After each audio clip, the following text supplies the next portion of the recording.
Principios de vacunación, inmunología y enfermedades prevenibles con vacunas. La inmunidad es la capacidad del cuerpo humano para tolerar la presencia de material propio del cuerpo y para eliminar sustancias extrañas. La inmunidad es generalmente específica para un solo organismo o grupo de organismos estrechamente relacionados. La capacidad discriminatoria para eliminar sustancias extrañas es realizada por un complejo sistema de células que interactúan llamado sistema inmunológico. Dado que la mayoría de los organismos, como bacterias, virus y hongos, se identifican como extraños, la capacidad de identificar y eliminar estas sustancias brinda protección contra enfermedades infecciosas. El sistema inmunológico desarrolla una defensa contra los antígenos, que son sustancias que pueden estimular el sistema inmunológico.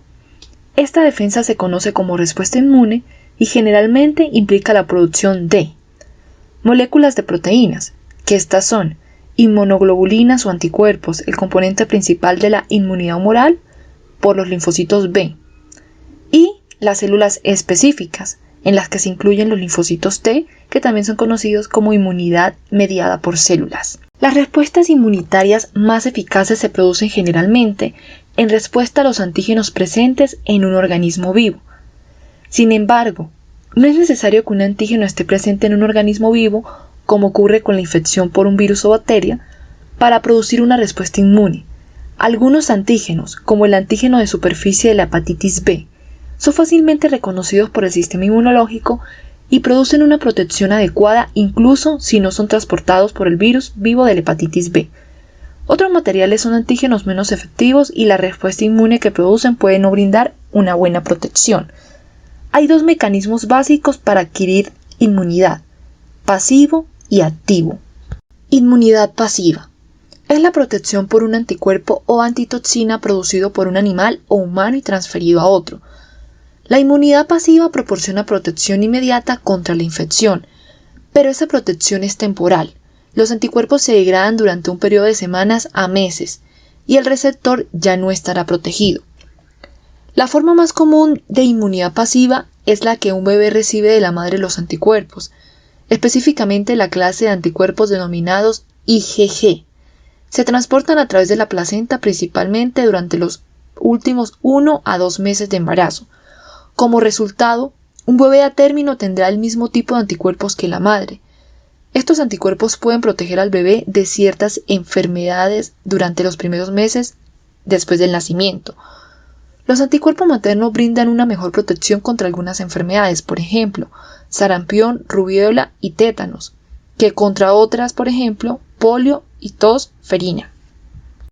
La inmunidad pasiva también se puede adquirir mediante la transfusión de hemoderivados. Algunos hemoderivados, por ejemplo, son los glóbulos rojos lavados o reconstruidos. Contienen una cantidad relativamente pequeña de anticuerpos, mientras que algunos, por ejemplo, inmunoglobulina intravenosa y productos de plasma, contienen una gran cantidad.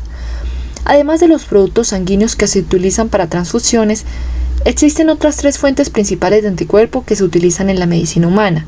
Estos son anticuerpos humanos combinados homólogos, globulina hiperinmune humana homóloga y suero hiperinmune heterólogo. El anticuerpo humano combinado homólogo, también conocido como inmunoglobulina, se produce combinando la fracción de anticuerpo, específicamente la clase de anticuerpo denominado IgG de la sangre de miles de donantes adultos de los Estados Unidos. Debido a que proviene de muchos donantes diferentes, contiene anticuerpos contra muchos antígenos diferentes. Se utiliza principalmente para la profilaxis de la hepatitis A y el sarampión y para el tratamiento de ciertas deficiencias congénitas de inmunoglobulinas. Las hiperinmunoglobulinas humanas homólogas son productos de anticuerpos que contienen títulos elevados de anticuerpos dirigidos a antígenos más específicos. Estos productos están hechos de plasma humano donado con altos niveles del anticuerpo de interés. Dado que las globulinas hiperinmunes son de origen humano, son principalmente policlonales y contienen muchos tipos de anticuerpos en menor cantidad. Las globulinas hiperinmunes se utilizan para la profilaxis posterior a la exposición de varias enfermedades, como hepatitis B, rabia, tétanos y varicela. El suero hiperinmune heterólogo, también conocido como antitoxina, se produce en animales, generalmente caballos, y contiene anticuerpos contra un solo antígeno. En los Estados Unidos, las antitoxinas están disponibles para el tratamiento del botulismo y la difteria. Estos productos pueden causar enfermedad del suero, una reacción inmunitaria a la proteína del caballo. Los productos de inmunoglobulinas de origen humano son principalmente policlonales. Contienen muchos tipos de anticuerpo. Los productos de anticuerpos monoclonales tienen muchas aplicaciones, incluido el diagnóstico de ciertos tipos de cáncer, por ejemplo el colorectal, de próstata, de ovario, de mama. El tratamiento del cáncer, como lo son la leucemia linfocítica crónica de células B y el linfoma no-Hodgkin. La prevención del rechazo de trasplantes y el tratamiento de enfermedades autoinmunes como enfermedad de Crohn, artritis reumatoide y enfermedades infecciosas. Si bien ciertos productos de anticuerpos como las inmunoglobulinas interfieren con la respuesta inmunitaria a las vacunas de virus vivus, los productos de anticuerpos monoclonales no lo hacen porque están dirigidos contra un anticuerpo o un grupo de anticuerpos estrechamente relacionados. Un producto de anticuerpos monoclonal, el palivizumab, también conocida como Synagis, está disponible para la prevención de la infección por el virus sincital respiratorio conocido por sus siglas VSR. Dado que el Synagis solo contiene anticuerpos contra el VSR, no interferirá con la respuesta de una vacuna viva. Inmunidad activa. Es la protección producida por el propio sistema inmunológico de una persona. El sistema inmunológico es estimulado por un antígeno para producir anticuerpos e inmunidad celular. A diferencia de la inmunidad pasiva, que es temporal, la inmunidad activa suele durar muchos años, a menudo de por vida. Una forma de adquirir inmunidad activa es sobrevivir a la infección con la forma del organismo que causa la enfermedad. En general, una vez que las personas se recuperen de enfermedades infecciosas, tendrán inmunidad de por vida a esa enfermedad. Hay excepciones, como la malaria, por ejemplo. La persistencia de la protección durante muchos años después de la infección se conoce como memoria inmunológica. Después de la exposición del sistema inmunológico a un antígeno, ciertas células B de memoria continúan circulando en la sangre y residen en la médula ósea durante muchos años. Tras la reexposición al antígeno, estas células de memoria comienzan a replicarse y producen anticuerpos rápidamente para restablecer la protección. Otra forma de producir inmunidad activa es mediante la vacunación. Las vacunas contienen antígenos que estimulan el sistema inmunológico para producir una respuesta inmunitaria que a menudo es similar a la producida por la infección natural. Sin embargo, con la vacunación el receptor no está sujeto a la enfermedad y sus posibles complicaciones. Muchos factores pueden influir en la respuesta inmunitaria a la vacunación. Estos incluyen la presencia de anticuerpos maternos, la naturaleza y la dosis del antígeno, la vía de administración y la presencia de un adyuvante, por ejemplo, material que contiene el aluminio añadido para mejorar la inmunogenicidad de la vacuna. Los factores del huésped, como la edad, la nutrición, la genética y la enfermedad coexistente, también pueden afectar la respuesta. Clasificación de vacunas. Hay dos tipos básicos de vacunas, vivas, atenuadas e inactivas. Sus características son diferentes y determinan cómo se utilizan cada tipo. Regla general. Cuanto más similar sea una vacuna a la forma del organismo que causa la enfermedad, mejor será la respuesta inmunitaria a la vacuna. Vacunas vivas atenuadas. Las vacunas vivas se derivan de virus o bacterias salvajes. Estos virus o bacterias silvestres se atenúan, o sea que se debilitan en un laboratorio, generalmente mediante cultivos repetidos. Por ejemplo, el virus del sarampión que se usa hoy como vacuna se aisló de un niño con la enfermedad del sarampión en 1954. Se requirieron casi 10 años de pases seriados utilizando medios de cultivo de tejidos para transformar el virus salvaje en el virus vacunal atenuado. Para producir una respuesta inmune, las vacunas vivas atenuadas pueden replicarse en la persona vacunada. Una dosis relativamente pequeña de virus o bacterias administrados se replica en el cuerpo y crea suficiente organismo para estimular una respuesta inmunitaria. Aunque las vacunas vivas atenuadas se replican, por lo general no causan una enfermedad como la causada por la forma salvaje del organismo. Cuando una vacuna viva atenuada causa enfermedad, generalmente es mucho más leve que la enfermedad natural y se considera una reacción adversa a la vacuna.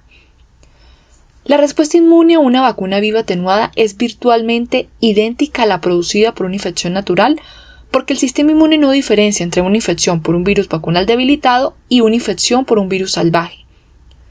Las vacunas vivas atenuadas inyectadas producen inmunidad en la mayoría de los receptores con una dosis. Sin embargo, un pequeño porcentaje de los receptores no responde a la primera dosis de una vacuna viva atenuada inyectada, como el sarampión, las paperas y la rubiola, y se recomienda una segunda dosis para proporcionar un nivel extremadamente alto de inmunidad en la población.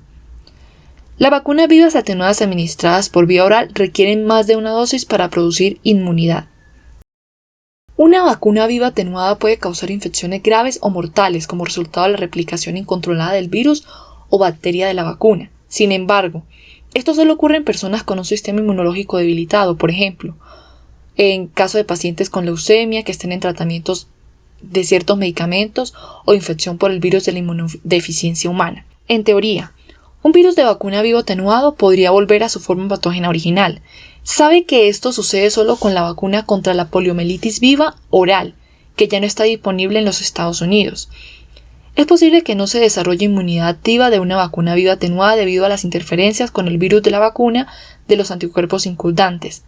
Los anticuerpos de cualquier fuente, por ejemplo, transferencia transplacentaria a los lactantes, transfusión de hemoderivados, entre otros, pueden interferir con la replicación del organismo de la vacuna y provocar una respuesta deficiente o ninguna respuesta a la vacuna, también conocida como falla de la vacuna. Las vacunas vivas atenuadas son frágiles y pueden dañarse o destruirse con el calor y la luz. Deben almacenarse y manipularse con cuidado. Las vacunas virales vivas atenuadas actualmente disponibles y recomendadas de forma rutinaria en los Estados Unidos son MMR, varicela zoster, que contiene el mismo virus que la vacuna contra la varicela, pero en una cantidad mucho mayor. Rotavirus e influenza intranasal. Otras vacunas vivas no recomendadas de forma rutinaria incluyen la vacuna contra la adenovirus utilizada por el ejército, la vacuna contra la fiebre tifoidea y Calmette-Guerin, la BCG. BCG no se usa como vacuna en los Estados Unidos, sino como tratamiento para el cáncer de vejiga. Vacunas inactivas. Las vacunas inactivas no son vivas y no pueden replicarse. Estas vacunas no pueden causar enfermedades ni siquiera en una persona inmunodeficiente. Los antígenos inactivos se ven menos afectados por los anticuerpos circundantes que los antígenos vivos, por lo que pueden administrarse cuando el anticuerpo está presente en la sangre, por ejemplo, en la infancia o después de recibir productos sanguíneos que contienen anticuerpos. Las vacunas inactivas generalmente requieren múltiples dosis para producir inmunidad. En general, la primera dosis no produce inmunidad protectora, pero prepara el sistema inmunológico. Se desarrolla una respuesta inmunitaria protectora después de la segunda o tercera dosis. A diferencia de las vacunas vivas que producen una respuesta inmune que se asemeja mucho a la infección natural, la respuesta inmune de una vacuna inactivada es principalmente producción de anticuerpos. Se produce poca o ninguna inmunidad celular. Los títulos de anticuerpo contra los antígenos inactivados disminuyen con el tiempo. Como resultado, algunas vacunas inactivas pueden requerir dosis suplementarias periódicas para aumentar o reforzar los títulos de anticuerpos. Las vacunas inactivadas de células enteras disponibles actualmente se limitan a las vacunas virales enteras inactivadas, como lo son la poliomielitis, hepatitis A y rabia.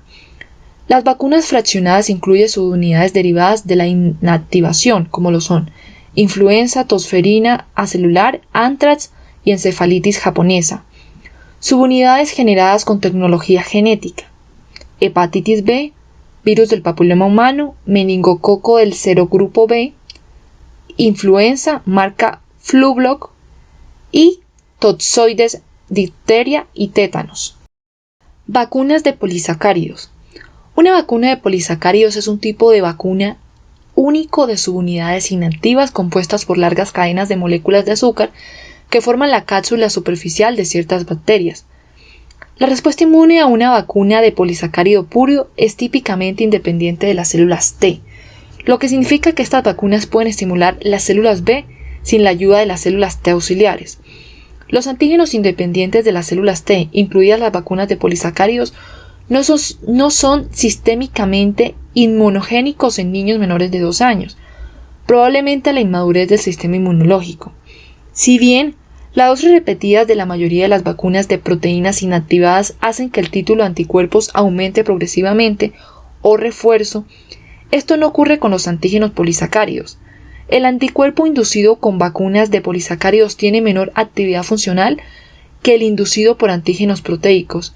Esto se debe a que el anticuerpo predomina producido en respuesta a la mayoría de vacunas de polisacáridos es IgM y se produce pocas IgG. A través de un proceso llamado conjugación, en el que el polisacárido se combina químicamente con una molécula de proteína, la respuesta inmune de células T dependientes de células T conduce a una mayor inmunogenicidad en los bebés y una respuesta de refuerzo a múltiples dosis de vacunas. Las vacunas de polisacáridos puros están disponibles en los Estados Unidos para la enfermedad neumocócica, la enfermedad meningocócica y la salmonela typhi, tipo 6. Vacunas recombinantes. Los antígenos de las vacunas también pueden producirse mediante tecnología de ingeniería genética. Estos a menudo se conocen como recombinantes vacunas. En la actualidad, en los Estados Unidos se encuentran disponibles 7 vacunas diseñadas genéticamente para 6 enfermedades prevenibles con vacunas. Las vacunas contra la hepatitis B, el virus del papiloma humano, la influenza marca Flublok y se producen mediante la inserción de un segmento del gen viral respectivo en el gen de una célula de levadura o virus. La célula de la levadura modificada o el virus producen antígeno de superficie puro de la hepatitis B, proteína de la cáspide del VPH o hemaglutinina de la influenza cuando crece. Las vacunas antimeningocócicas del serogrupo B son proteínas y vesículas de la membrana externa, generadas por tecnología recombinante. No todas las vacunas producidas por tecnología recombinante consisten en solo una parte del organismo. Algunas vacunas producidas por tecnología recombinante son vacunas completas. La vacuna viva contra la fiebre tifoidea es Salmonella bacterias typhi modificadas genéticamente para que no causen enfermedades. La vacuna viva atenuada contra la influenza está diseñada para replicarse eficazmente en la mucosa de la nasofaringe, pero no en los pulmones. Una vacuna viva contra el rotavirus RV5, Rotatec, se produce mediante la manipulación genética de las cepas del virus salvaje.